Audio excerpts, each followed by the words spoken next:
Ya, lalu apakah ada Ya, dia. lalu Rifani, apakah ada kendala yang mereka alami saat tiba di wilayah Provinsi Jambi?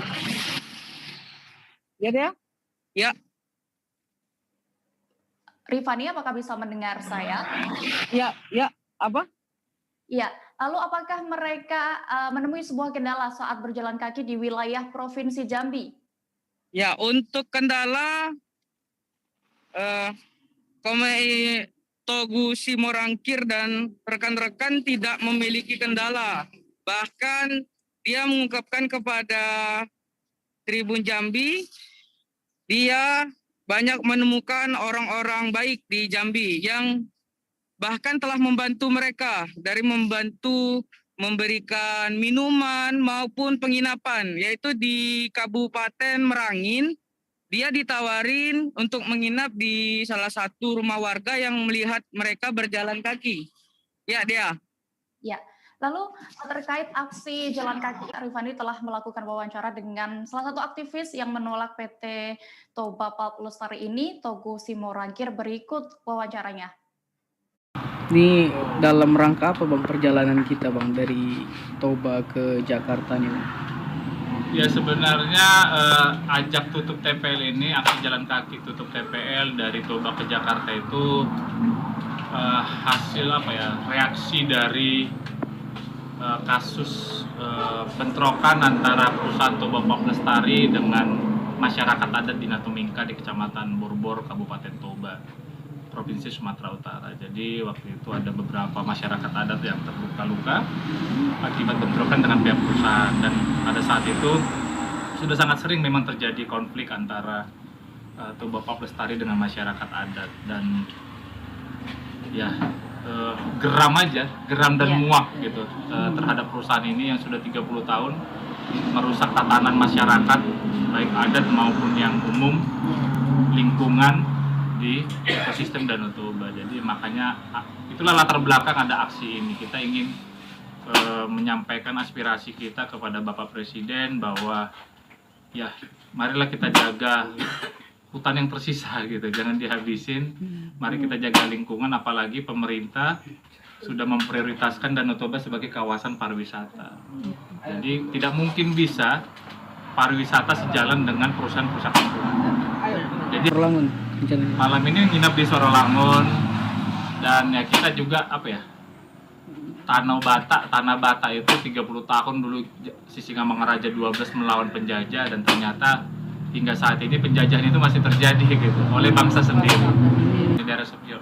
Kenapa nggak misalnya perusahaan di tempat kami ini juga harus ditutup gitu. Jadi sebenarnya banyak hal sepanjang perjalanan kita, dukungan, harapan dari masyarakat yang kita lalui. Karena memang begini, kita melakukan ini tidak ada yang nyuruh. Jadi kalaupun misalnya kita mau pulang sekarang ke rumah kita masing-masing, nggak ada masalah. Kita nggak ada sponsor, kita nggak ada beban. Kita hanya 11 orang ini punya visi dan misi yang sama, bahwa kita ingin Danau Toba akan kembali seperti dulu. Danau Toba bisa dinikmati generasi kita ke depannya. Kita tidak jadi menjadi apa ya, anak-anak kita nanti hanya menerima kerusakan-kerusakan yang ada. Ada Irwandi ini seorang disabilitas, dia ikut berjalan kaki dengan segala keterbatasannya, dia terus ingin berjuang, dan dia ingin menunjukkan kepada orang-orang yang lengkap normal ininya, bahwa tidak kerja di TPL pun bisa makan. Dia seorang tukang jahit di pinggiran Danau Toba, dan dia bisa makan. Jadi kekhawatiran selama ini kan narasinya adalah bahwa nanti setelah perusahaannya tutup kami makan apa gitu. Ya, kenapa kita harus khawatir sesuatu yang belum terjadi? Khawatirlah saat ini yang hutannya sudah habis kan gitu. Nah justru itu yang sudah. Beralih ke berita selanjutnya, Tribuners, aksi unjuk rasa penolakan otonomi khusus di Kabupaten Manokwari, Papua Barat.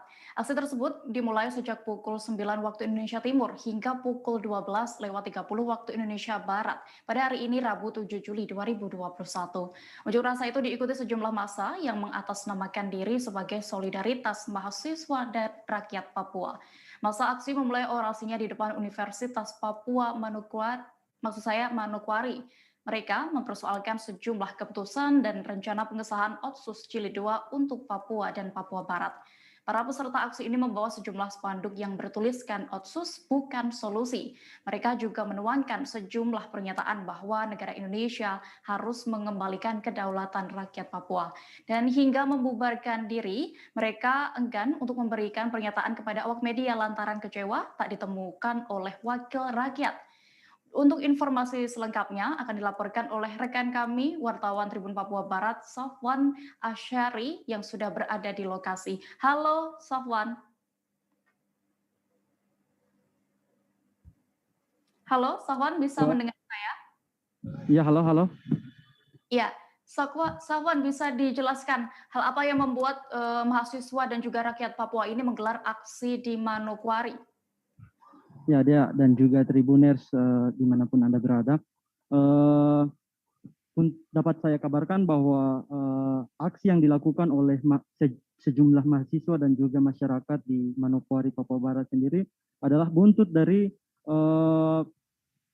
rancangan undang-undang otonomi khusus yang hendak disahkan oleh pemerintah, baik pemerintah daerah dan juga pemerintah pusat beberapa waktu mendatang.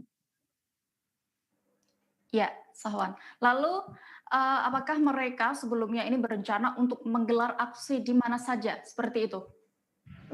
Awalnya, menurut informasi yang kami dapat dari pihak kepolisian, mereka sebelumnya berencana untuk melakukan long march dari Universitas Papua menuju kantor DPRD Provinsi Papua Barat dan juga kantor MRP Majelis Rakyat Papua untuk menyampaikan aspirasi yang aspirasi penolakan Otsus Jilid 2 karena mereka menilai bahwa Otsus bukanlah solusi, sehingga mereka sangat menolak Otsus Jilid 2 tersebut. Ya, lalu bagaimana kondisi pengamanan selama jalannya aksi penolakan Otsus Jilid 2 ini?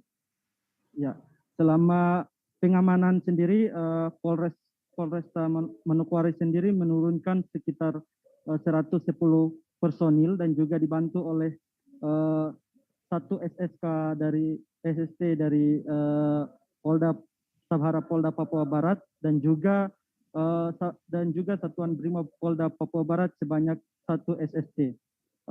Sampai berakhirnya aksi tadi,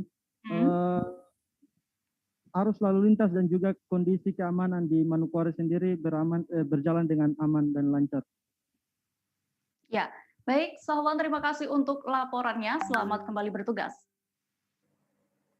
Kita beralih ke Bogor, Jawa Barat, Tribuners. Warga Kelurahan Tanah Baru, Kecamatan Bogor Utara, Kota Bogor dikejutkan dengan temuan mayat dalam bagasi mobil.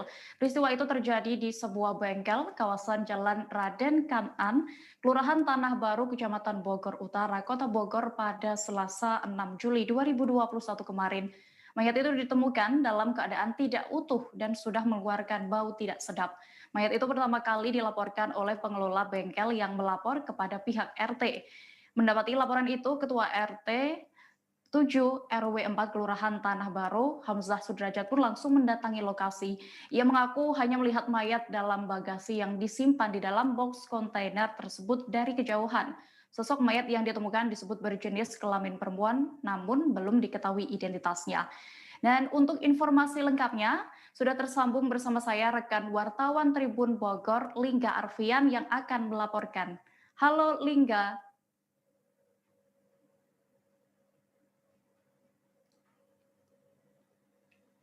Baik, halo Lingga. Iya, Dea. Ya, Lingga, bisa dijelaskan bagaimana kronologi atau pertama kali mayat itu ditemukan? Ya, Dea dan rekan-rekan Tribuners, kemarin sekitar pukul 5 sore warga di Kelurahan Tanah Baru, Kecamatan Bogor Utara dikejutkan dengan penemuan sesosok mayat di dalam bagasi mobil. Pertama kali mayat tersebut ditemukan oleh pengelola bengkel yang kemudian langsung melapor ke pihak RT.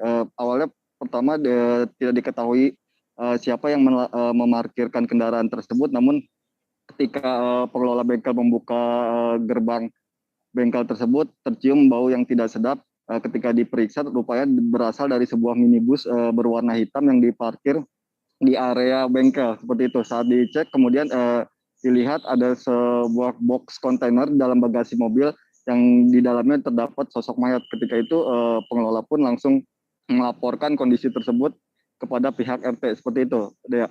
Ya, lalu seperti apa informasi terkait kondisi mayat saat ditemukan pertama kali?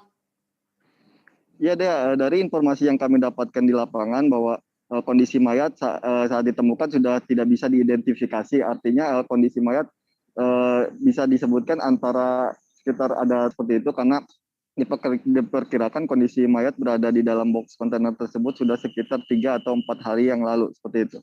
Ya, baik. Lalu apakah ada kecurigaan sebelumnya dari masyarakat sebelum ditemukannya mayat ini? Ya, Dea, kami juga sempat melakukan pengumpulan informasi data di lapangan. Warga sekitar awalnya tidak merasa curiga ataupun merasa ada yang aneh gitu di lokasi karena beberapa hari sebelum ditemukan mayat, pihak warga pun melakukan kerja bakti gitu di sekitar area bengkel dan pemakaman yang berada di dekat bengkel. Dari sana warga pun tidak curiga, tidak mencium adanya bau apapun ataupun orang-orang yang dicurigai seperti itu. Namun sekitar 3 hari kemudian baru terjadi adanya laporan penemuan mayat tersebut. Iya. Lalu apakah ada laporan terkini terkait identitas mayat yang ditemukan itu? Iya, Dea, tadi kami pagi tadi rekan-rekan media sudah melakukan konfirmasi kepada Kapolresta Bogor Kota, Kombes Pol Susatyo Purnomo Condro. Namun sampai saat ini pihak kepolisian masih melakukan identifikasi dan pemeriksaan lebih lanjut kepada mayat yang ditemukan tersebut. Saat ini mayat sudah berada di Rumah Sakit Keramat Jati untuk dilakukan otopsi dan untuk melakukan identifikasi identitas ataupun luka-luka lainnya seperti kemarin sempat ada kecurigaan masyarakat bahwa itu merupakan korban mutilasi, namun sampai saat ini belum ada kepastian yang jelas terkait hasil otopsi dari pihak kepolisian seperti itu. Ya, baik. Lalu apa langkah kepolisian saat ini dan apakah sudah ada barang bukti yang diamankan oleh pihak kepolisian, Lingga? Ya, Dea, sejak kemarin ketika melakukan pemeriksaan dan identifikasi di lokasi, petugas langsung membawa 1 unit mobil berjenis minibus yang berwarna hitam yang di dalam minibus tersebut terdapat box kontainer. Setelah dilakukan identifikasi, mobil tersebut dibawa sebagai barang bukti untuk melakukan penyelidikan lebih lanjut siapa korban dan apakah ini merupakan korban pembunuhan dan siapa pelaku pembunuhan tersebut. Namun dari keterangan tadi pagi yang kami dapatkan belum ada barang bukti lainnya yang bisa diinformasikan oleh pihak kepolisian. Gitu. Ya, baik. Mungkin Liga memiliki informasi perkembangan kasus sejak ditemukan kemarin hingga hari ini. Ya, Dea. Tadi kami juga sempat melakukan sesi wawancara dengan beberapa pihak terkait. Berikut laporannya. Bahwa tadi sore kami mendapatkan laporan penemuan mayat dalam sebuah mobil minibus ya warna hitam yang kondisinya sudah tidak bisa diidentifikasi secara kasat mata ya, perlu pemeriksaan secara otopsi dan saat ini kami masih melakukan penyelidikan terkait identitas atau pengumpulan barang bukti baik itu kendaraan maupun korban tersebut. Intinya itu. Posisi korban ada di mana, Dak? Kenapa? Posisi korban ada di dalam sebuah kotak di bagian belakang. Ya. Jadi sampai di bengkel ini udah sekitar 5 hari. 5 hari. Nah, tapi nanti selebihnya nanti akan kami sampaikan kalau sudah ada perempuan. Laki-laki perempuan, Dak? Kenapa? Identitas laki-laki perempuan. Diperkirakan perempuan. Ya. Nah, nanti karena tidak bisa dilihat secara kasat mata ya. Nanti kami perkembangan kami sampaikan lagi. Posisi tubuh yang ditemukan apa, Dak? Kenapa? Posisi masih sejauh ini kami melihat masih lengkap ya. Masih lengkap. Nah, tapi nanti kita lihat hasil otopsinya. Ada luka yang terlihat di bagian belum. Nanti hasil otopsi akan menentukan. Indikasi mutilasi ada, Dan? Kenapa? Indikasi mutilasi ada. Kalau mati tidak wajar ya. Tapi kalau mutilasi nanti kita lihat hasil otopsinya apa. Ya, oke, masih. Masuk ya? Iya dong, masuk dong. Prokes tetap. Pak, ini teh sebenarnya tempat apa sih, Pak?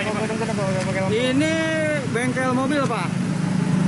Bengkel mobil ya. Bengkel. Terus?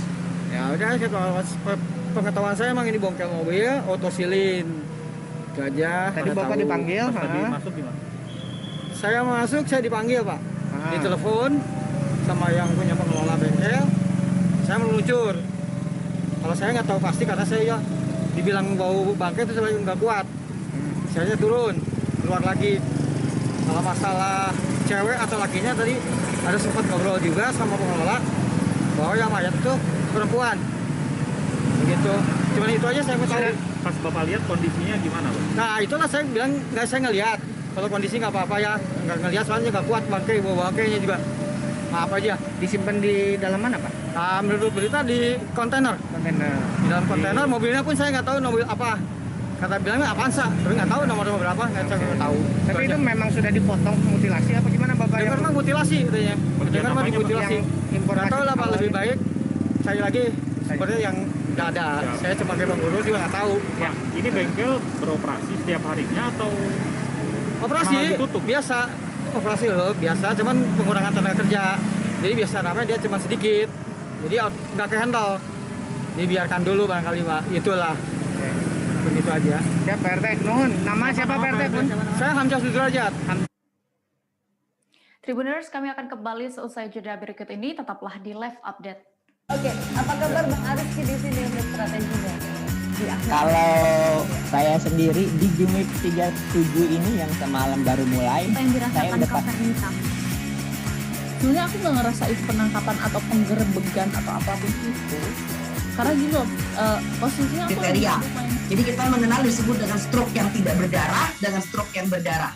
Stroke yang tidak berdarah itu biasanya ditandai dengan adanya penyumbatan. Kalau itu terjadi di sini mungkin pikirnya tidak ke situ kali ya, tapi kalau di Korea atau di Kamboja itu ada beberapa paper yang saya itu Mas, ya, dulunya tukang koran. Oh gitu ya. Tukang koran. Ya, saya baca itu Pak. Tuh kan pernah baca kan? Ya. Jadi kalau saya jadi tanggam itu udah bersyukur banget. Si anak ini dijadikan sebagai tersangka begitu.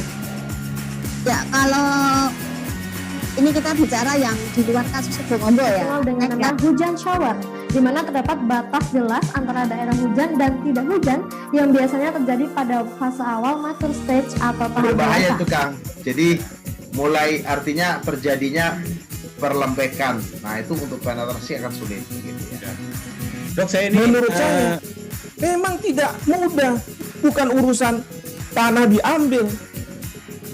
Kalau misalnya Amerika Serikat sekarang, Rasulullah mengatakan dalam sebuah hadis bahwa berpuasa di 6 hari Syawal itu. Oke, apa kabar Bang Aris di sini untuk strateginya?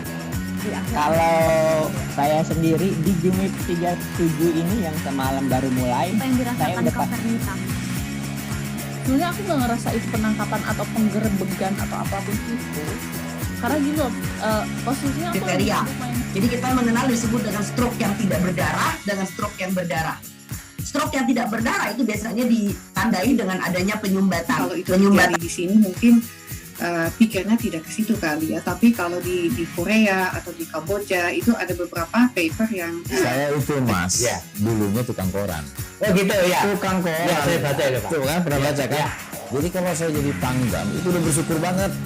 Si anak ini dijadikan sebagai tersangka begitu. Ya, kalau ini kita bicara yang di luar kasus Sebongombo ya. Dengan nama hujan shower, di mana terdapat batas jelas antara daerah hujan dan tidak hujan yang biasanya terjadi pada fase awal mature stage atau tahap Berbahaya dewasa. itu Kang. Jadi mulai artinya terjadinya perlembekan. Nah itu untuk penetrasi akan sulit. Gitu ya. Dok, saya ini menurut saya memang tidak mudah, bukan urusan tanah diambil. Kalau misalnya Amerika Serikat sekarang, Rasulullah mengatakan dalam sebuah hadis berpuasa di 6 hari Syawal itu. Oke, apa kabar Bang Aris di sini untuk strateginya? Saya sendiri di Jumip 37 ini yang semalam baru mulai, Apa yang saya dirasakan udah Kak Fernita? Sebenarnya aku nggak ngerasa itu penangkapan atau penggerebegan atau apapun itu. Karena gini loh, posisinya aku Kriteria. lumayan. Jadi kita mengenal disebut dengan stroke yang tidak berdarah dengan stroke yang berdarah. Stroke yang tidak berdarah itu biasanya ditandai dengan adanya penyumbatan. Kalau itu terjadi di sini mungkin pikirnya tidak ke situ kali ya. Tapi kalau di Korea atau di Kamboja itu ada beberapa paper yang Saya itu Mas, dulunya tukang koran. Oh gitu ya. Tukang koran. Ya, saya baca itu Pak. Tuh kan pernah baca kan? Jadi kalau saya jadi Pangdam itu udah bersyukur banget. Si anak ini dijadikan sebagai tersangka begitu. Ya, kalau ini kita bicara yang di luar kasus Sebongondo ya. Dikenal dengan nama hujan shower, di mana terdapat batas jelas antara daerah hujan dan tidak hujan yang biasanya terjadi pada fase awal mature stage atau tahap Berbahaya dewasa. itu Kang. Jadi mulai artinya terjadinya perlempekan. Nah itu untuk penetrasi akan sulit gitu ya. Dok, saya ini menurut saya memang tidak mudah, bukan urusan tanah diambil. Kalau misalnya Amerika Serikat sekarang, Rasulullah mengatakan dalam sebuah hadis bahwa berpuasa di 6 hari Syawal itu. Apa kabar Bang Arif di sini untuk strateginya? Kalau saya sendiri di Jumik 37 ini yang semalam baru mulai, Apa yang saya dirasakan udah Kak Fernita? Sebenarnya aku nggak ngerasa itu penangkapan atau penggerebegan atau apapun itu. Karena gini loh, posisinya aku kriteria. Jadi kita mengenal disebut dengan stroke yang tidak berdarah dengan stroke yang berdarah. Stroke yang tidak berdarah itu biasanya ditandai dengan adanya penyumbatan. Kalau itu terjadi di sini mungkin pikirnya tidak ke situ kali ya. Tapi kalau di Korea atau di Kamboja itu ada beberapa paper yang Saya itu Mas, tukang koran. Ya, saya baca itu Pak. Tuh kan pernah baca kan? Jadi kalau saya jadi Pangdam itu udah bersyukur banget. Si anak ini dijadikan sebagai tersangka begitu. Ya, kalau ini kita bicara yang di luar kasus Sebongondo ya. Dikenal dengan nama hujan shower, di mana terdapat batas jelas antara daerah hujan dan tidak hujan yang biasanya terjadi pada fase awal mature stage atau tahap Berbahaya dewasa. itu Kang. Jadi mulai artinya terjadinya perlempekan. Nah itu untuk penetrasi akan sulit gitu ya. Dok, saya ini menurut saya memang tidak mudah, bukan urusan tanah diambil. Kalau misalnya Amerika Serikat sekarang, Rasulullah mengatakan dalam sebuah hadis bahwa berpuasa di 6 hari Syawal itu. Oke, apa kabar Bang Arif di sini untuk strateginya? Kalau saya sendiri di Jumik 37 ini yang semalam baru mulai, Apa yang saya dirasakan udah Kak Fernita? Sebenarnya aku nggak ngerasa itu penangkapan atau penggerebegan atau apapun itu. Karena gini loh, posisinya aku kriteria. Jadi kita mengenal disebut dengan stroke yang tidak berdarah dengan stroke yang berdarah. Stroke yang tidak berdarah itu biasanya ditandai dengan adanya penyumbatan. kalau itu terjadi di sini mungkin pikirnya tidak ke situ kali ya. Tapi kalau di Korea atau di Kamboja itu ada beberapa paper yang Saya itu Mas, dulunya tukang koran. Oh gitu ya. Tukang koran. Ya, saya baca itu Pak. Tuh kan pernah baca kan? Jadi kalau saya jadi Pangdam itu udah bersyukur banget. Si anak ini dijadikan sebagai tersangka begitu. Ya, kalau ini kita bicara yang di luar kasus Sebongondo ya. Dikenal dengan nama hujan shower, di mana terdapat batas jelas antara daerah hujan dan tidak hujan yang biasanya terjadi pada fase awal mature stage atau tahap Berbahaya dewasa. itu Kang. Jadi mulai artinya terjadinya perlempekan. Nah itu untuk penetrasi akan sulit gitu ya. Dok, saya ini menurut saya memang tidak mudah, bukan urusan tanah di. Kalau misalnya Amerika Serikat sekarang, Rasulullah mengatakan dalam sebuah hadis bahwa berpuasa di 6 hari Syawal itu. Oke, apa kabar Bang Arif di sini untuk strateginya? Kalau saya sendiri di Jumik 37 ini yang semalam baru mulai, Apa yang saya dirasakan udah Kak Fernita? Sebenarnya aku nggak ngerasa itu penangkapan atau penggerebegan atau apapun itu. Karena gini loh, posisinya aku kriteria. Jadi kita mengenal disebut dengan stroke yang tidak berdarah dengan stroke yang berdarah. Stroke yang tidak berdarah itu biasanya ditandai dengan adanya penyumbatan. kalau itu terjadi di sini mungkin pikirnya tidak ke situ kali ya. Tapi kalau di Korea atau di Kamboja itu ada beberapa paper yang Saya itu Mas, dulunya tukang koran. Oh gitu ya. Tukang koran. Ya, saya baca itu Pak. Tuh kan pernah baca kan? Jadi kalau saya jadi Pangdam itu udah bersyukur banget. Si anak ini dijadikan sebagai tersangka begitu.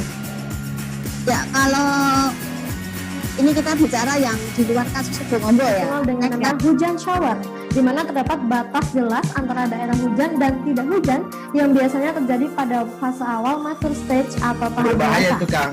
Jadi mulai artinya terjadinya perlempekan. Nah itu untuk penetrasi akan sulit. Gitu ya.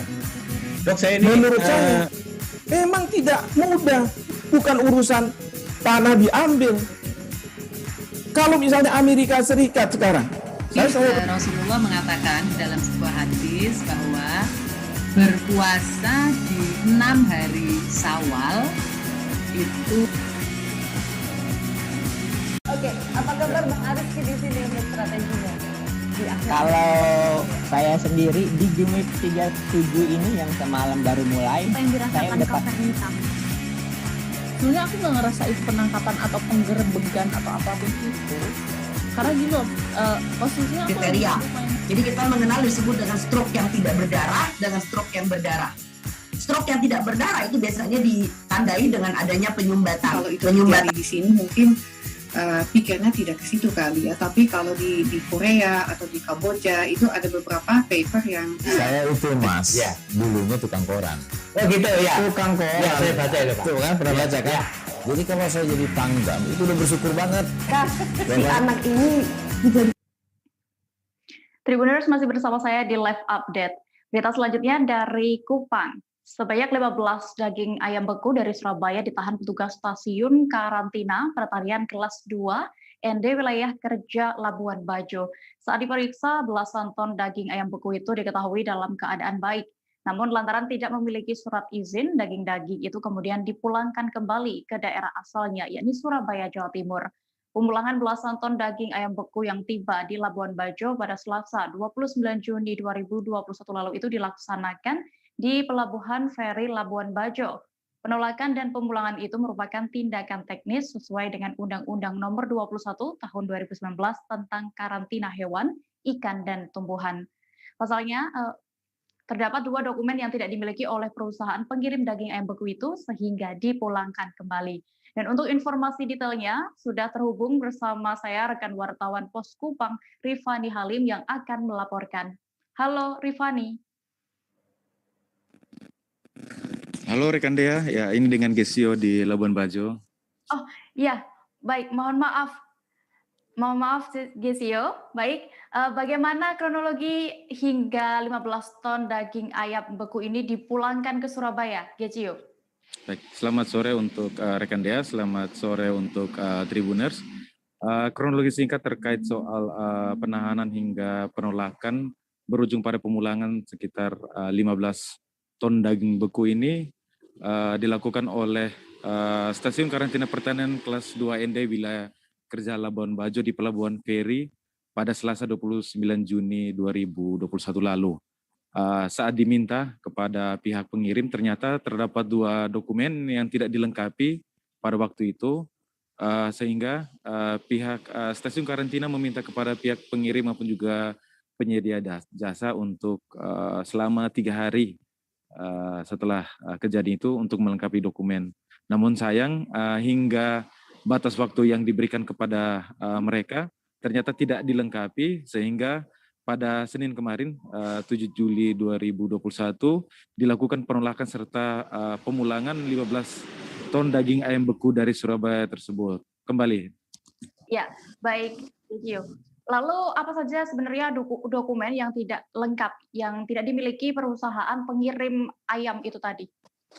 Baik, sesuai dengan peraturan perundang-undangan yang berlaku, yakni Undang-Undang Nomor 2 tahun Undang-Undang Nomor 21 tahun 2009 tentang karantina hewan, ikan, dan tumbuhan, terdapat 2 dokumen yang juga harus dilengkapi dalam satu lampiran, yakni sertifikat karantina sanitasi produk hewan dan rekomendasi pemasukan produk hewan dari Dinas Peternakan dan Kesehatan Hewan Kabupaten Manggarai Barat. Demikian. Ya, lalu sebenarnya prosedur seperti apa yang dilakukan petugas karantina saat ada barang dari luar yang masuk? Prosedur yang dilakukan dari pihak karantina selama ini yang dilakukan di Labuan Bajo dengan melakukan pemeriksaan, pengecekan setiap kali produk pertanian maupun produk hewan itu datang. Dan akan dilakukan pengecekan terkait dokumen dokumen-dokumen yang ada di pelabuhan. Nah, pengecekan yang dilakukan ini untuk memastikan kelayakan maupun juga kesehatan dari setiap produk yang masuk di wilayah Kabupaten Manggarai Barat yang nantinya akan dijual atau dipasarkan di wilayah Manggarai Barat. Demikian, Dea. Ya, lalu apa saja sebenarnya kelengkapan dokumen yang harus dipenuhi oleh pihak perusahaan saat mengirimkan bahan makanan ataupun minuman atau yang lainnya ke sana?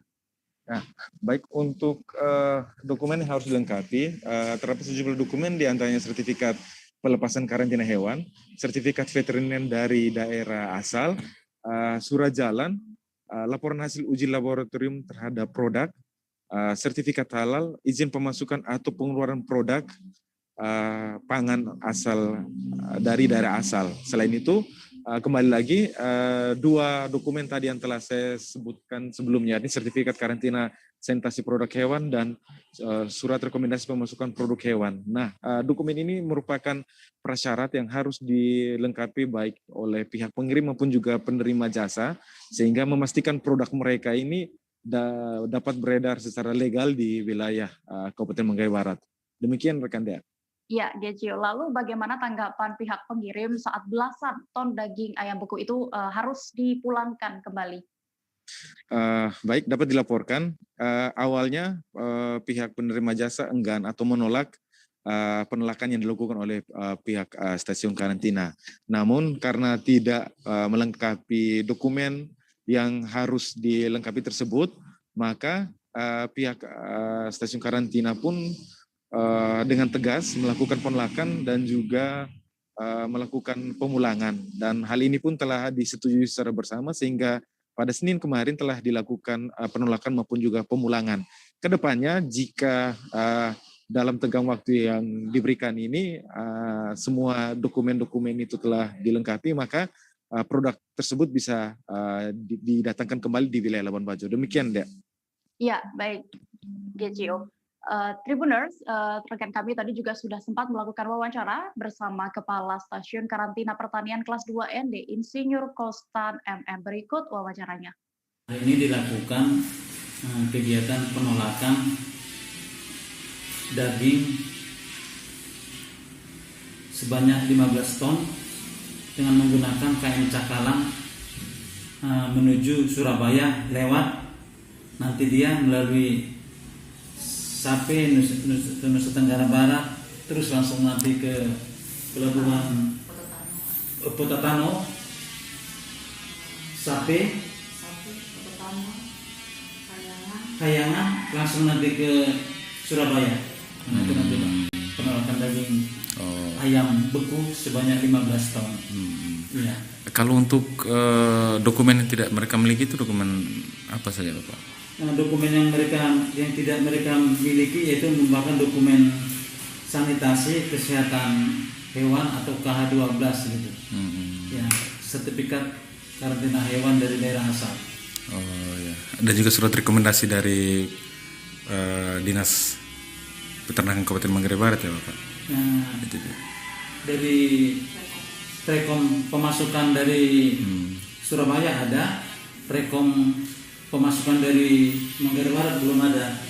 Nah, sedangkan izin surat sertifikat atau hasil laboratorium dari karantina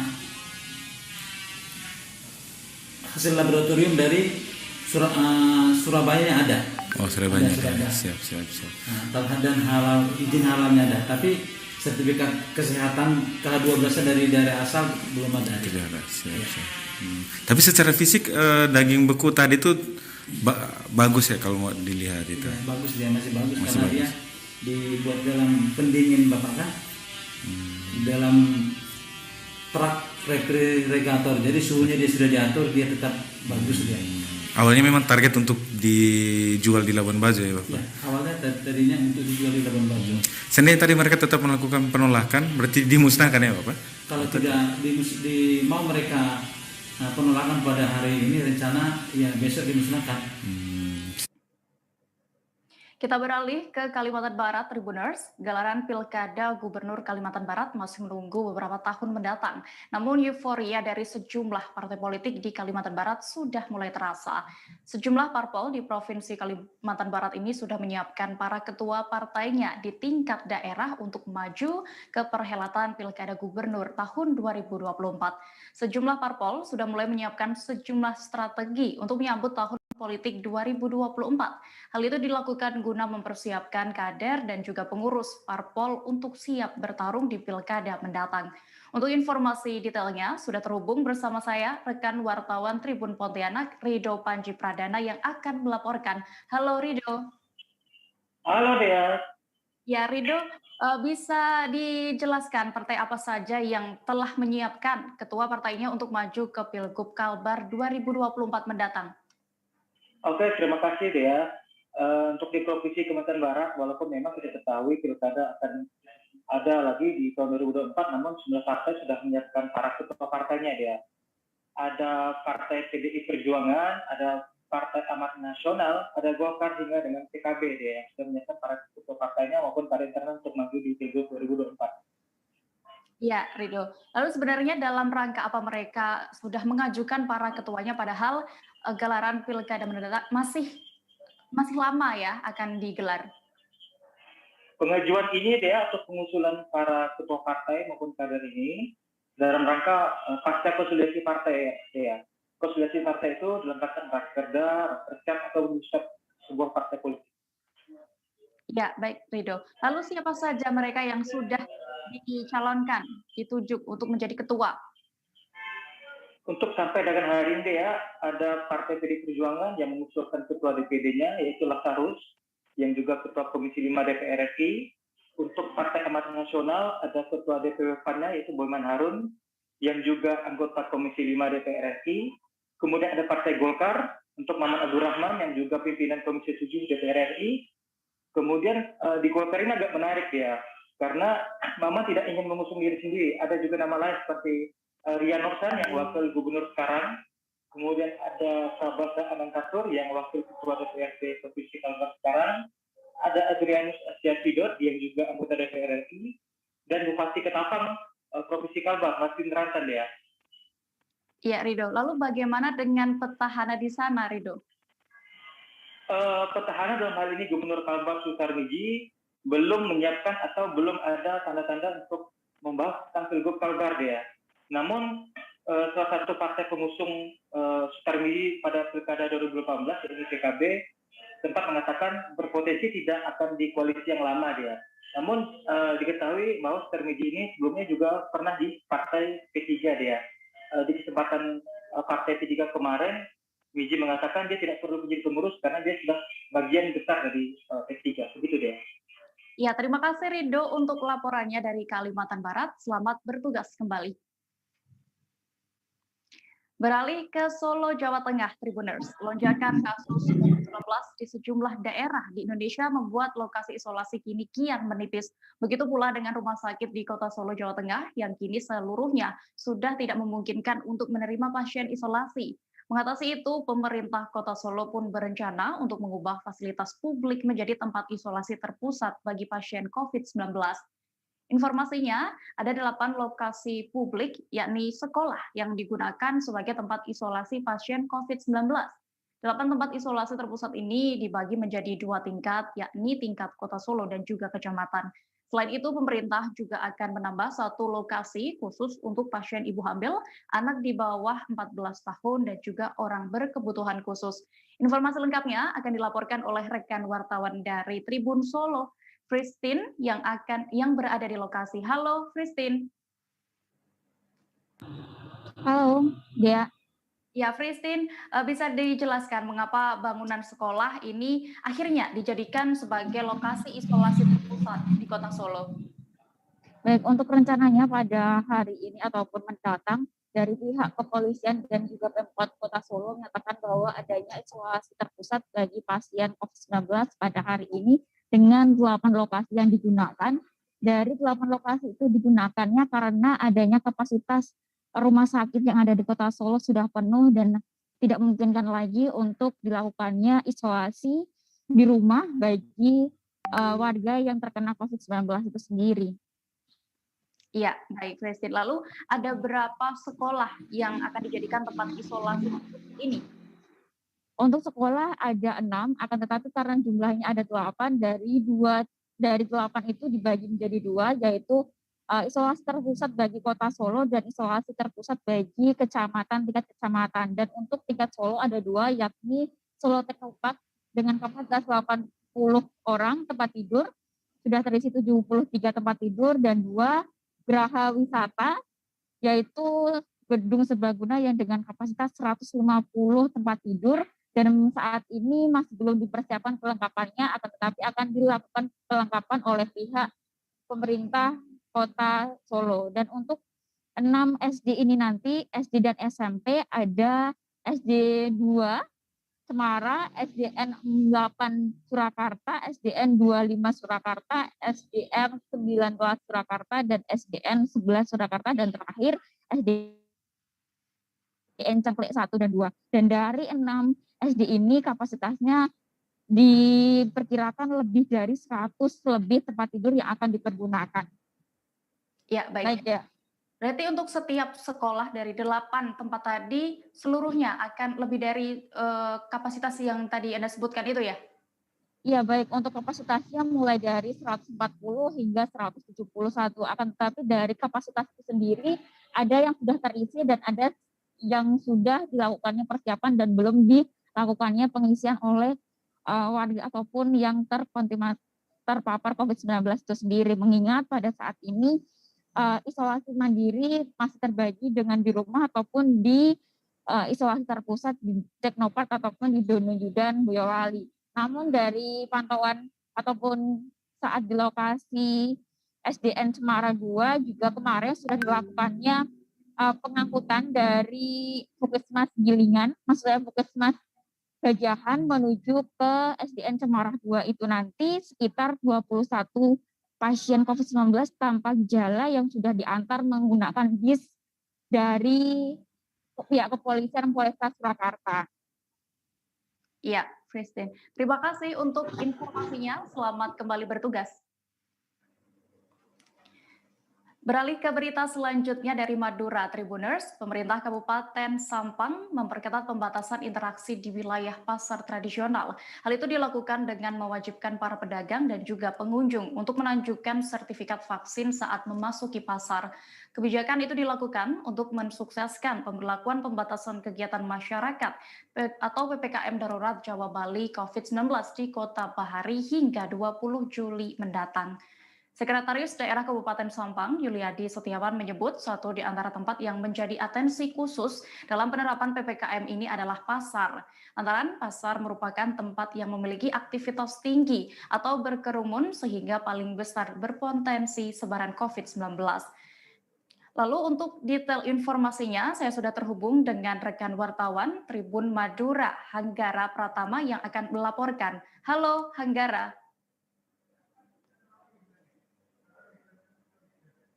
Halo, Hanggara bisa mendengar saya?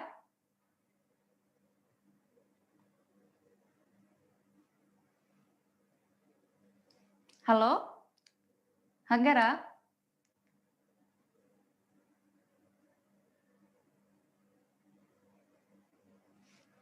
Halo, Hanggara bisa mendengar saya di sini?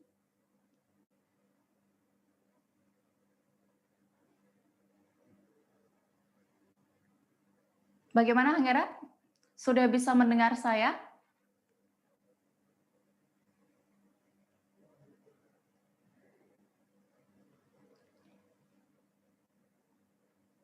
Halo.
Tribuners, untuk detail informasinya sudah terhubung bersama saya, wartawan Tribun Madura, Hanggara Pratama. Halo Hanggara. Halo Dea.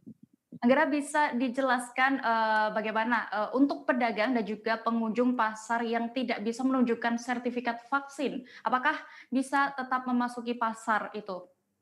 Siap, terima kasih Dea. Dan sesuai kebijakan ini yang sudah dibentuk kemarin oleh Satgas COVID-19 Kabupaten Sampang, bahwa bagi para pedagang dan pengunjung pasar diwajibkan menyertakan sertifikat vaksin. Jika tidak bisa menyertakan, diharuskan melakukan vaksin di lokasi. Sebab Satgas sudah menyiapkan tempat vaksinasi yang terbuka secara gratis, yang berlokasi di area parkir Plaza Sri Mangunan, seperti itu dia. Lalu sampai kapan kebijakan ini akan diberlakukan? Harus menunjukkan sertifikat vaksin saat hendak mengunjungi pasar? Sesuai konfirmasi terhadap Sekretaris Daerah Kabupaten Sampang Yuladi Setiawan, bahwa kebijakan ini akan terrealisasi seperti halnya KPPM Jawa Bali yang digelar dari 3 Juli sampai 20 Juli mendatang, seperti itu. Dan tidak menutup kemungkinan bahwa ini akan berlanjut jika kondisi COVID-19 makin signifikan, seperti itu. Iya.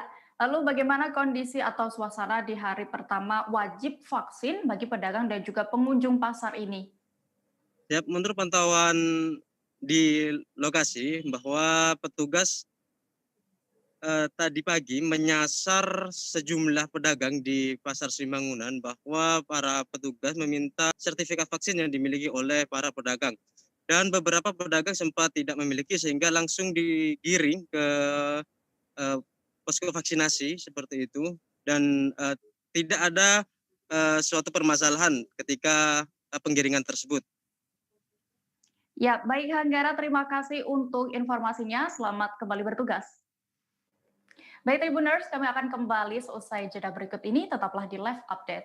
Oke, apa kabar Bang Ariski di sini untuk strateginya? Kalau saya sendiri di Jumik 37 ini yang semalam baru mulai, saya udah sebenarnya aku nggak ngerasa itu penangkapan atau penggerebegan atau apapun itu, karena gini loh, posisinya aku kriteria. Jadi kita mengenal disebut dengan stroke yang tidak berdarah dengan stroke yang berdarah. Stroke yang tidak berdarah itu biasanya ditandai dengan adanya penyumbatan. Kalau itu terjadi di sini mungkin pikirnya tidak ke situ kali, atau di Kamboja itu ada beberapa paper yang saya itu mas ya dulunya tukang koran. Oh gitu ya, tukang koran ya, saya baca itu Pak. Tuh kan pernah baca kan ya. Jadi kalau saya jadi tanggam itu udah bersyukur banget. Si anak ini dijadikan sebagai tersangka begitu.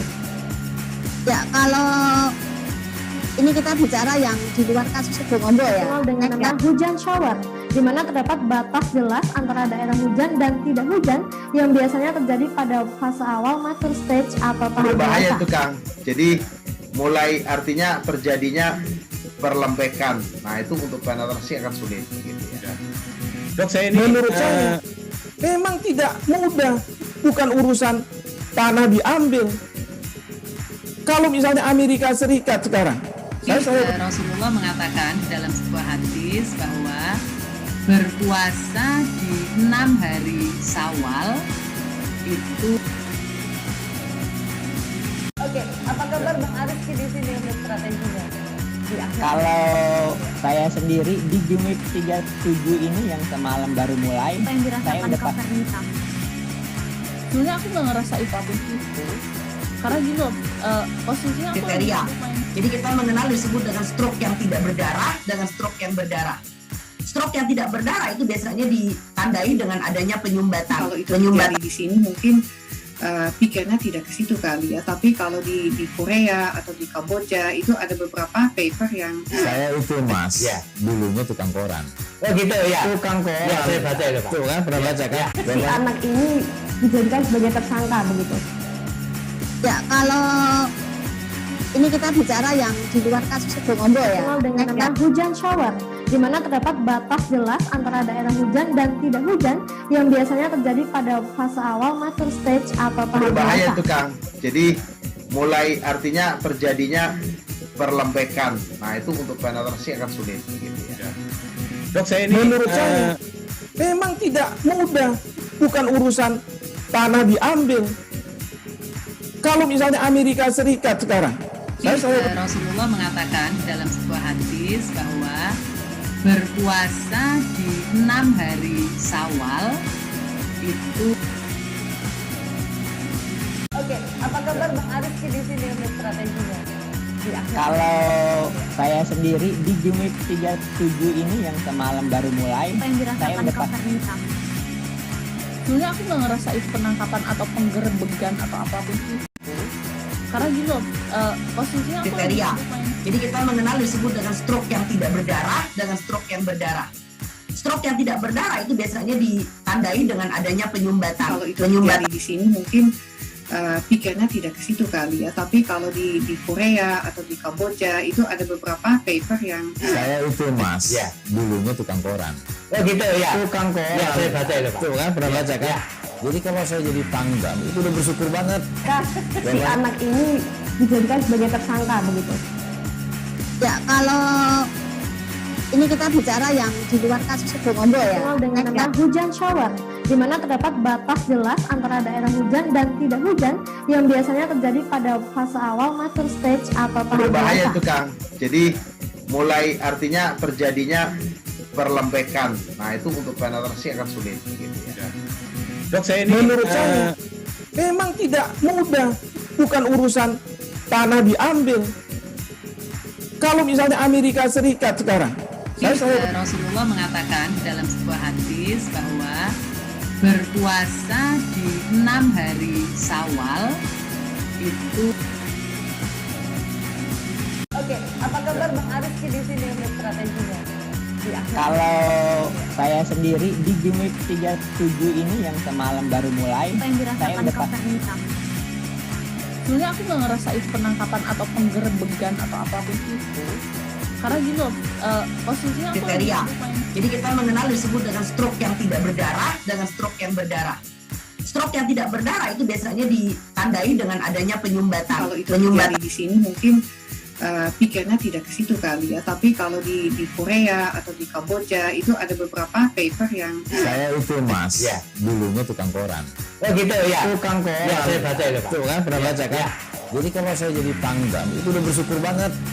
Si anak ini dijadikan sebagai tersangka begitu.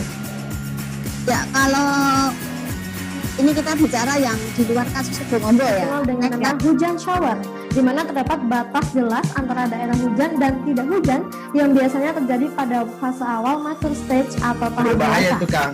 Jadi mulai artinya terjadinya perlembekan. Nah itu untuk penetrasi akan sulit. Gitu ya. Dok, menurut saya memang tidak mudah, bukan urusan tanah diambil.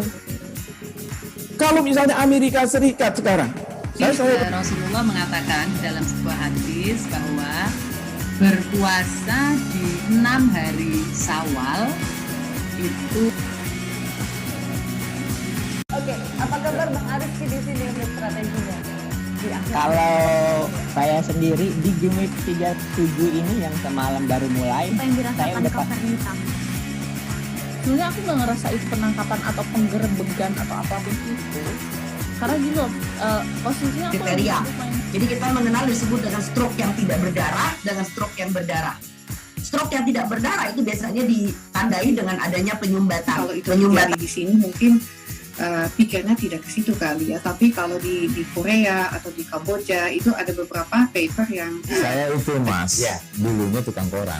Oh gitu ya. Tukang koran. Ya, saya baca itu Pak. Tuh kan pernah baca kan? Ya. Jadi kalau saya jadi pangdam itu udah bersyukur banget. Si anak ini dijadikan sebagai tersangka begitu. Ya, kalau ini kita bicara yang di luar kasus Sebongombo ya. Dengan nama hujan shower, di mana terdapat batas jelas antara daerah hujan dan tidak hujan yang biasanya terjadi pada fase awal mature stage atau tahap berbahaya basah. itu Kang. Jadi mulai artinya terjadinya perlembekan. Nah itu untuk penetrasi akan sulit. Gitu ya. Dok, menurut saya memang tidak mudah, bukan urusan tanah diambil. Kalau misalnya Amerika Serikat sekarang, Rasulullah mengatakan dalam sebuah hadis bahwa berpuasa di 6 hari Syawal itu. Oke, Oke, apa kabar Bang Arief di sini untuk strateginya? Kalau saya sendiri di Jumip 37 ini yang semalam baru mulai, Apa yang saya dirasakan udah Kapten Hitam? Sebenarnya aku nggak ngerasa itu penangkapan atau penggerebegan atau apapun itu. Karena gini loh, posisinya aku Kriteria.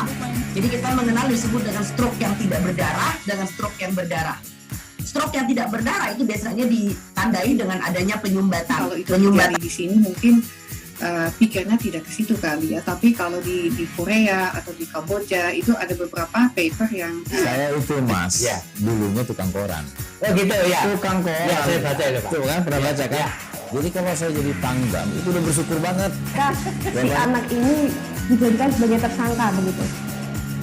Ya, kalau ini kita bicara yang di luar kasus Sebongombo ya. Dikenal dengan nama hujan shower, di mana terdapat batas jelas antara daerah hujan dan tidak hujan yang biasanya terjadi pada fase awal mature stage atau tahap Berbahaya dewasa. itu Kang. Jadi mulai artinya terjadinya perlembekan. Nah itu untuk penetrasi akan sulit. Gitu ya. Dok, saya ini menurut saya memang tidak mudah, bukan urusan tanah diambil. Kalau misalnya Amerika Serikat sekarang, Rasulullah mengatakan dalam sebuah hadis bahwa berpuasa di 6 hari Syawal itu. Oke, apa kabar Bang Arief di sini untuk strateginya? Kalau saya sendiri di Jumip 37 ini yang semalam baru mulai, Apa yang saya dirasakan udah Kapten Hitam? Sebenarnya aku nggak ngerasa itu penangkapan atau penggerebegan atau apapun itu. Karena gini loh, posisinya aku Kriteria. Jadi kita mengenal disebut dengan stroke yang tidak berdarah dengan stroke yang berdarah. Stroke yang tidak berdarah itu biasanya ditandai dengan adanya penyumbatan. kalau itu terjadi di sini mungkin pikirnya tidak ke situ kali ya. Tapi kalau di Korea atau di Kamboja itu ada beberapa paper yang Saya itu Mas, dulunya tukang koran. Oh gitu ya. Tukang koran. Ya, saya baca itu, Pak. Tuh kan, pernah baca kan? Ya. Jadi kalau saya jadi pangdam, itu udah bersyukur banget. Si anak ini dijadikan sebagai tersangka begitu. Ya, kalau ini kita bicara yang di luar kasus Sebongombo ya. Dikenal dengan nama hujan shower, di mana terdapat batas jelas antara daerah hujan dan tidak hujan yang biasanya terjadi pada fase awal mature stage atau tahap Berbahaya dewasa. itu Kang. Jadi mulai artinya terjadinya perlembekan. Nah itu untuk penetrasi akan sulit. Gitu ya. Dok, saya ini menurut saya memang tidak mudah, bukan urusan tanah diambil. Kalau misalnya Amerika Serikat sekarang, Rasulullah mengatakan dalam sebuah hadis bahwa berpuasa di 6 hari Syawal itu. Oke, apa kabar Bang Arief di sini untuk strateginya? Kalau saya sendiri di Jumip 37 ini yang semalam baru mulai, Apa yang saya dirasakan udah Kapten Hitam? Sebenarnya aku nggak ngerasa itu penangkapan atau penggerebegan atau apapun itu. Karena gini loh, posisinya aku Kriteria. Jadi kita mengenal disebut dengan stroke yang tidak berdarah dengan stroke yang berdarah. Stroke yang tidak berdarah itu biasanya ditandai dengan adanya penyumbatan. kalau itu terjadi di sini mungkin pikirnya tidak ke situ kali ya. Tapi kalau di Korea atau di Kamboja itu ada beberapa paper yang Saya itu Mas, dulunya tukang koran. Oh gitu ya. Tukang koran. Ya, saya baca itu, Pak. Tuh kan, pernah baca kan? Jadi kalau saya jadi pangdam, itu udah bersyukur banget. Si anak ini dijadikan sebagai tersangka begitu. Ya, kalau ini kita bicara yang di luar kasus Sebongombo ya. Dikenal dengan nama hujan shower, di mana terdapat batas jelas antara daerah hujan dan tidak hujan yang biasanya terjadi pada fase awal mature stage atau tahap Berbahaya dewasa. itu Kang. Jadi mulai artinya terjadinya perlembekan. Nah itu untuk penetrasi akan sulit. Gitu ya. Dok, saya ini menurut saya memang tidak mudah, bukan urusan tanah diambil. Kalau misalnya Amerika Serikat sekarang, Rasulullah mengatakan dalam sebuah hadis bahwa berpuasa di 6 hari Syawal itu. Oke, apa kabar Bang Arief di sini untuk strateginya? Kalau saya sendiri di Jumip 37 ini yang semalam baru mulai, Apa yang saya dirasakan udah Kapten Hitam? Sebenarnya aku nggak ngerasa itu penangkapan atau penggerebegan atau apapun itu. Karena gini loh, posisinya aku kriteria. Jadi kita mengenal disebut dengan stroke yang tidak berdarah dengan stroke yang berdarah. Tribuners, Anda masih menyaksikan live update bersama saya Diamita. Kabar berikutnya datang dari Kalimantan Timur. Vaksinasi pada masyarakat di Kabupaten Berau terus digencarkan oleh Pemkab Berau. Namun, Dinas Kesehatan mengaku bahwa jatah vaksin belum bisa memenuhi permintaan. Hal itu membuat banyak masyarakat mengantri hingga menimbulkan kerumunan. Antrian panjang masyarakat yang ingin divaksin di kawasan Dinas Kesehatan hingga menjalar menuju ke depan kantor Bupati. Membludaknya permintaan vaksin sendiri ini berkaitan dengan adanya keharusan penyertaan dokumen vaksinasi untuk dokumen perjalanan. Lantaran saat ini tengah berlangsung pengetatan PPKM Mikro. Vaksinasi hari ini juga dibuka untuk masyarakat umum, bukan lagi pada golongan tertentu. Untuk detail informasinya sudah terhubung bersama saya rekan wartawan Tribun Jambi, Renata Andini, yang akan melaporkan dari lokasi. Halo Renata.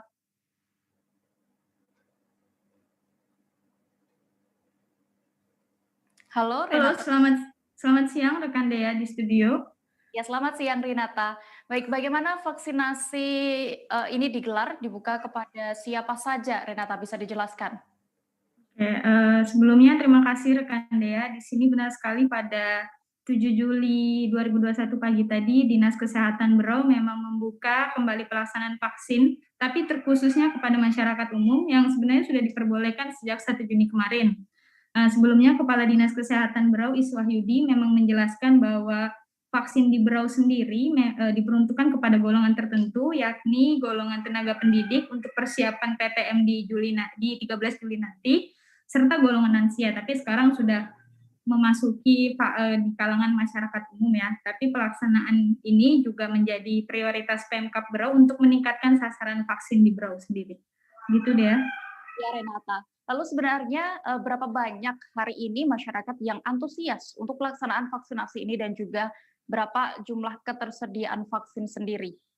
Oke, baik. Sesuai dengan pengakuan dari pihak mereka tadi, memang banyak sekali masyarakat yang cukup antusias untuk mengikuti vaksin ini. Serta juga mereka mengakui sejak pukul 4:30 pagi tadi sudah banyak yang mengantri di kawasan kantor Dinas Kesehatan. Bahkan antriannya memang menjalar sampai ke depan kantor Bupati Berau dan kurang lebih totalnya itu sebanyak 700 orang yang mengantri ya. Sedangkan ketersediaan vaksin sendiri dari Dinas Kesehatan untuk hari ini hanya mampu kepada 220 orang saja. Berarti dengan kata lain memang Dinkes mengakui bahwa stok yang mereka miliki hari ini kurang untuk memenuhi keinginan masyarakat. Ya. Lalu bagaimana skema dari Dinas Kesehatan untuk mengantisipasi kerumunan saat vaksinasi? Oke, pihaknya memang langsung meminta kepada Satpol PP dan jajarannya untuk mengamankan daerah kantor saat terjadi kerumunan tersebut ya. Tapi dan juga pihaknya memang meminta tegas kepada masyarakat sendiri untuk mematuhi protokol kesehatan, tapi sayangnya masyarakat kurang patuh karena memang mereka sangat menginginkan jatah vaksin, terutama masyarakat yang berada di luar Kecamatan Tanjung Redep. Seperti itu. Ya, lalu Renata, sebenarnya apa penyebab sehingga adanya kerumunan vaksin saat pelaksanaan vaksinasi ini? Tentu saja karena memang ada antusias masyarakat di tengah lonjakan kasus positif yang sudah menyentuh angka 400 di Kabupaten Berau sendiri. Tetapi Kepala Dinas Kesehatan Iswahyudi tadi menjelaskan memang vaksin ini tuh antusias itu berkaitan dengan adanya persyaratan penyertaan dokumen untuk perjalanan keluar daerah, terutama pada Jawa dan Bali. Lantaran adanya pengetatan PPKM Mikro dan Berau itu menjadi salah satu wilayah yang diharuskan untuk mematuhi aturan tersebut. Jadi dengan kata lain mungkin dari Iswahyudi menjelaskan sendiri bahwa ini bukan semata-mata untuk agar masyarakat itu peningkatan imunitas. Ya, seperti itu. Lalu apakah ada saran dari kepala daerah untuk pelaksanaan vaksinasi ini selanjutnya? Oke, tadi itu kebetulan kepala daerah yaitu Bupati Ibu Sri Juniarsi langsung merespon cepat karena banyaknya antrian yang membludak. Beliau langsung datang dan berdiskusi dengan kepala dinas lalu dengan masyarakat. Akhirnya Ibu Bupati meminta agar dibuatkan daftar antri untuk pelaksanaan vaksin ini, karena besok memang ada pelaksanaan vaksin lagi di tempat yang sama. Sebelumnya memang Kepala Dinas Kesehatan tidak menginginkan adanya pemberian nomor antri ya, karena menurut mereka itu kurang adil dan terutama mereka yang datang dari jauh mungkin ada terkendala sinyal. Karena mulai 1 Juli semua masyarakat boleh vaksin, kalau kemarin hanya ada kelompok-kelompok tertentu. Yang kedua karena ada persyaratan tadi. Ya. Hari ini di kantor Dinas Kesehatan cukup banyak antusias masyarakat untuk melakukan vaksin. Untuk tahap pertama pada hari ini dilaksanakan kepada 220 orang. Besok dengan daftar antri yang sekarang ada ini sebanyak 220 orang lagi. Jadi kami mohon kepada masyarakat yang sedang masuk daftar antri saat ini untuk besok bisa tepat waktu, karena kalau lewat jamnya maka akan lepas. Dicoret Bu ya? Ya? Dicoret namanya? Iya, karena ini stok kurang. Sementara antusias masyarakat sangat luar biasa. Berarti dari pemaparan Dinkes sendiri stok tidak mencukupi untuk memenuhi seluruh. Iya, karena semangat mereka luar biasa. Tapi minggu depan insya Allah ada lagi yang datang. Sementara hari 220, besok 220. Bu, bagaimana tanggapan Ibu sendiri? Ini kan pembeludakan tadi dikatakan Pak Ibu. Pembeludakan adanya karena untuk sebagai persyaratan perjalanan, itu bagaimana Bu tanggapan Ibu sendiri? Ya, itu bagus sekali sebenarnya. Artinya itu untuk memastikan bahwa masyarakat memang sudah tervaksin, kemudian sudah melakukan PCR, insya Allah mereka sudah lebih terkontrol lah keadaannya. Bu, ini kan ada yang namanya vaksin gotong royong Bu yang dilakukan oleh perusahaan untuk mempercepat proses vaksinasi. Di Pemkab Bro apakah akan mengundang perusahaan Bu untuk mengadakan itu Bu? Tergantung vaksin yang ada. Ini vaksin gotong royong dibeli sama perusahaan Bu? Bisa juga, pastinya jelas dia bekerja sama dengan Dinas Kesehatan. Ya pastinya seperti itu, insya Allah bisa. Kemungkinan ada Bu dipanggil? Ada. Karena kan mereka. Beralih ke Kalimantan Utara Tribuners, terjadi pelanggaran protokol kesehatan COVID-19 dalam pelaksanaan vaksinasi massal di Pelabuhan Tunon Takan Nunukan, Kalimantan Utara pada hari ini Rabu 7 Juli 2021. Peserta vaksinasi membeludak sebelum jadwal diberlangsungkannya kegiatan. Warga Nunukan yang ingin divaksin COVID-19 sudah mulai berdatangan pada pukul 6 waktu Indonesia Tengah, sedangkan pelaksanaan vaksinasi dimulai dari meja registrasi pada pukul 7 waktu Indonesia Tengah. Terpantau berkas warga yang ingin divaksin sudah bertumpuk di meja registrasi. Antrean panjang warga yang ingin mendapatkan vaksin juga tidak bisa diakomodir oleh petugas hingga berkerumun dan tidak sesuai protokol kesehatan. Bahkan personel Polres Nunukan yang berjaga di meja registrasi pun tampak kewalahan mengatur warga yang berdatangan. Laporan selengkapnya sudah terhubung bersama saya, rekan wartawan Tribun Kaltara, Febrianus Feli di lokasi. Halo Febrianus. Halo, rekan dia di studio dan juga Tribuners, selamat siang. Iya, Febrianus bisa dijelaskan bagaimana pantauan laporan mengenai pelaksanaan vaksinasi massal ini?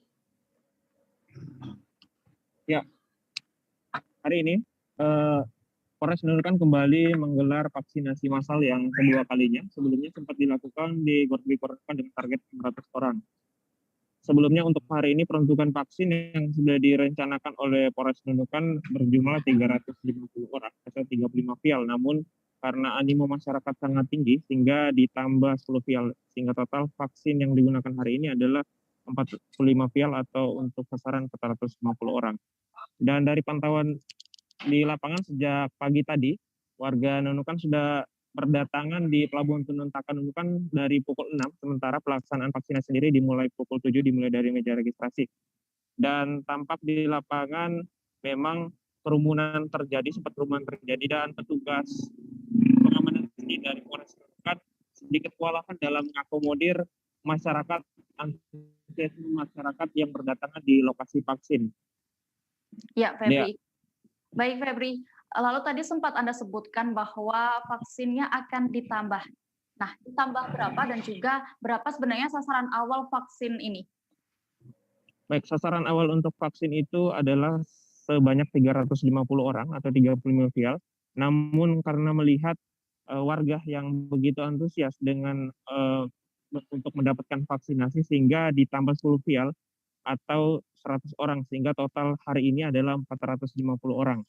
Untuk peruntukan satu vial vaksin itu adalah 10 orang, sehingga totalnya hari ini adalah 450 masyarakat Nunukan yang mendapatkan vaksinasi COVID-19.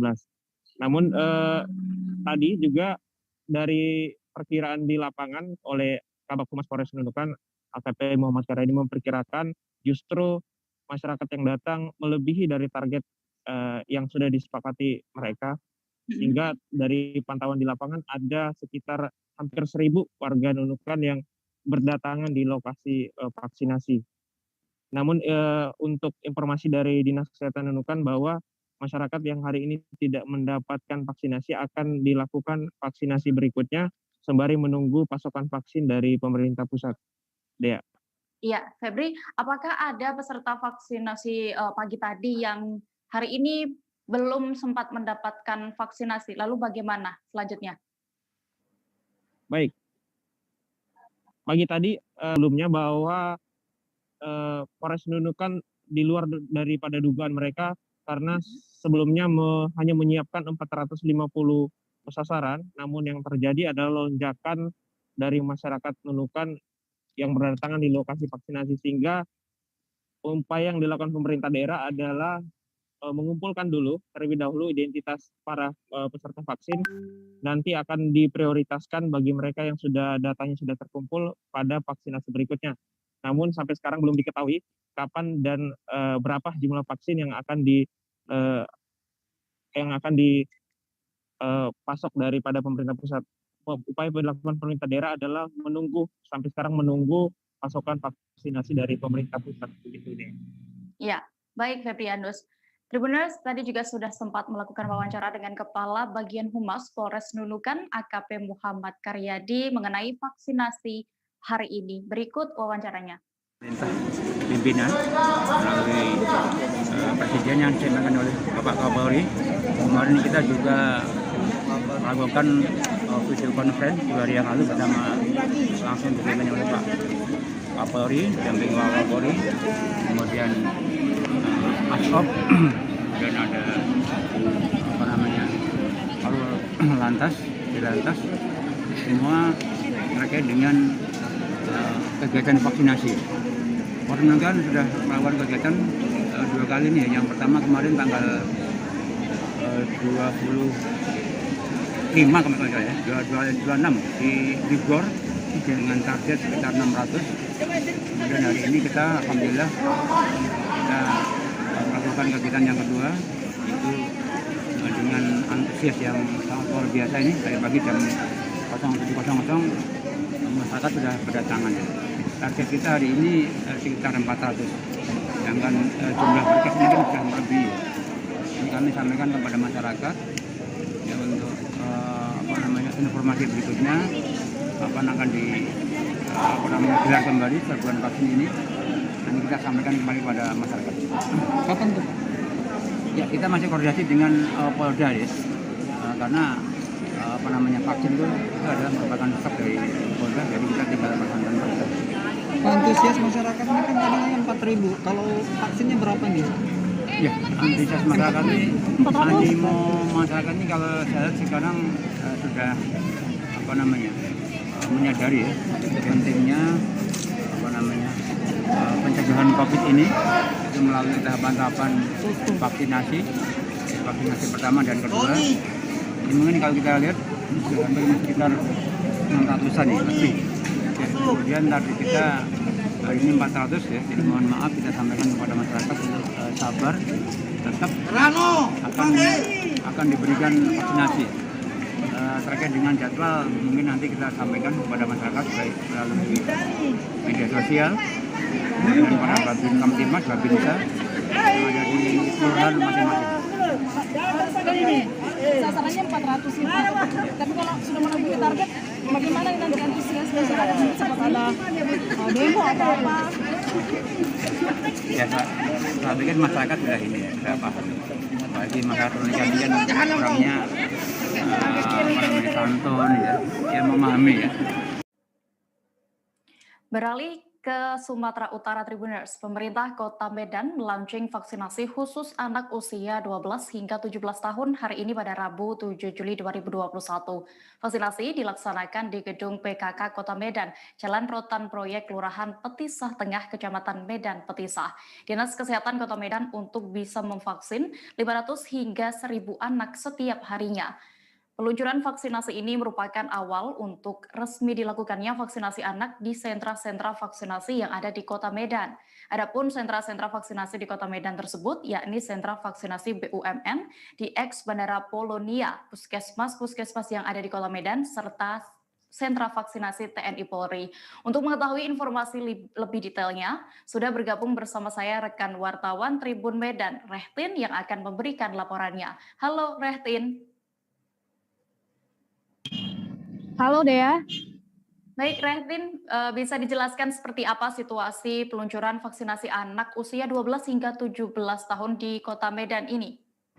Baik Dea, saat ini saya berada di depan gedung TPPKK Kota Medan di Jalan Rotan Proyek, di mana tadi pagi tepatnya dilaksanakan vaksinasi perdana untuk anak usia 12 sampai 17 tahun di Kota Medan.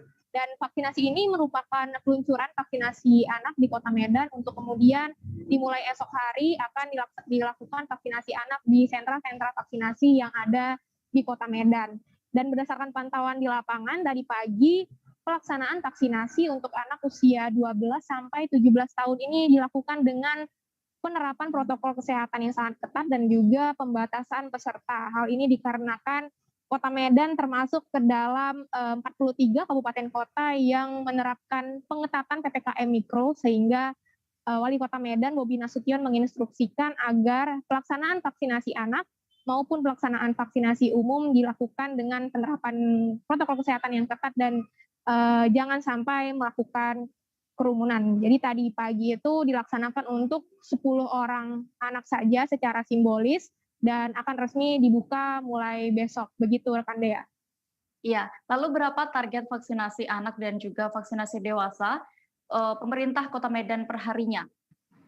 Baik, berdasarkan keterangan dari PLT Kepala Dinas Kesehatan Kota Medan, Syamsul Arifin, mengatakan bahwa untuk vaksinasi anak usia 12 sampai 17 tahun yang akan dimulai esok hari itu ditargetkan 500 sampai dengan 1.000 anak divaksin di Kota Medan. Sementara untuk yang dewasa atau vaksinasi umum itu ditargetkan 10.000 penerima vaksin per harinya, sehingga untuk total seluruhnya pemerintah Kota Medan menargetkan per hari 11.000 warga Kota Medan menerima vaksinasi COVID-19. Sementara hingga saat ini kondisi vaksinasi di Kota Medan itu dari target 75% penerima vaksin, saat ini berdasarkan data dari Dinas Kesehatan Kota Medan sudah 48,5% yang sudah menerima vaksinasi COVID-19 dari total 2,5 juta penduduk Kota Medan. Begitu Dea. Ya, Rehtin, bisa dijelaskan apa saja persyaratan untuk bisa mengikuti vaksinasi anak di Kota Medan? Baik. Untuk mengikuti vaksinasi anak di Kota Medan, persyaratannya tidak jauh beda dengan persyaratan vaksinasi pada umumnya. Tapi untuk vaksinasi anak karena belum memiliki KTP, Dinas Kesehatan Kota Medan mengatakan persyaratannya hanya membawa KK atau kartu keluarga, ataupun kartu pelajar, dan juga KIA atau kartu identitas anak. Dan untuk sementara ini pemerintah Kota Medan mengkhususkan untuk warga Kota Medan, sehingga KK ataupun kartu identitasnya merupakan warga Kota Medan, begitu dia. Iya, Rehtin. Baik Tribuners, rekan kami juga sempat melakukan wawancara bersama PLT Kadis Kesehatan Kota Medan, Syamsul Arifin Nasution. Berikut selengkapnya.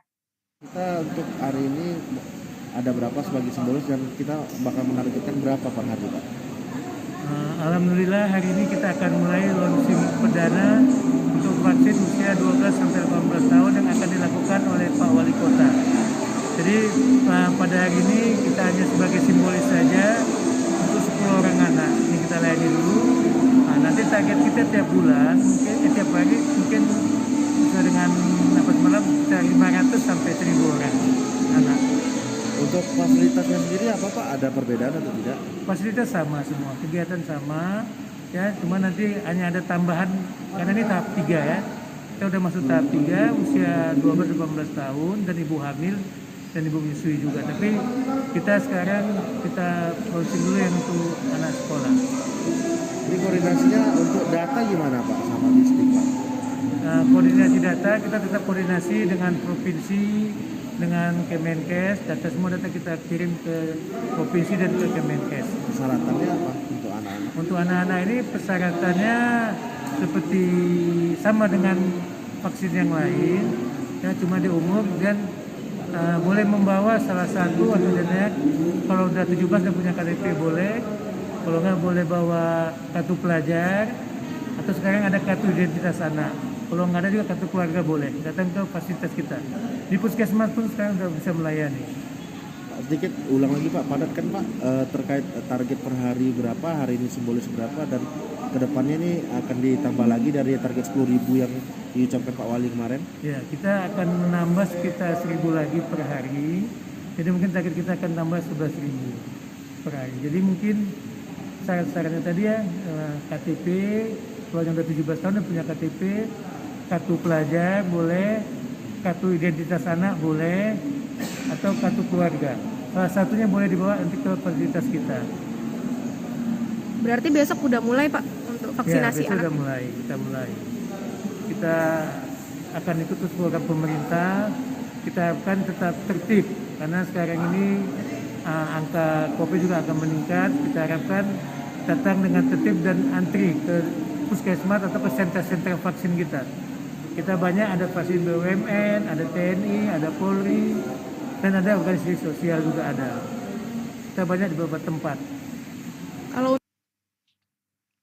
Tribuners, informasi tadi sekaligus menutup perjumpaan kita dalam live update siang ini. Lantaran pandemi belum usai di Indonesia, kami kembali mengingatkan untuk Anda selalu menerapkan protokol kesehatan dimanapun berada. Saya Diamita beserta kru yang bertugas pamit. Saksikan live update berikutnya. Terima kasih dan sampai jumpa. Jangan lupa like, subscribe, dan share ya.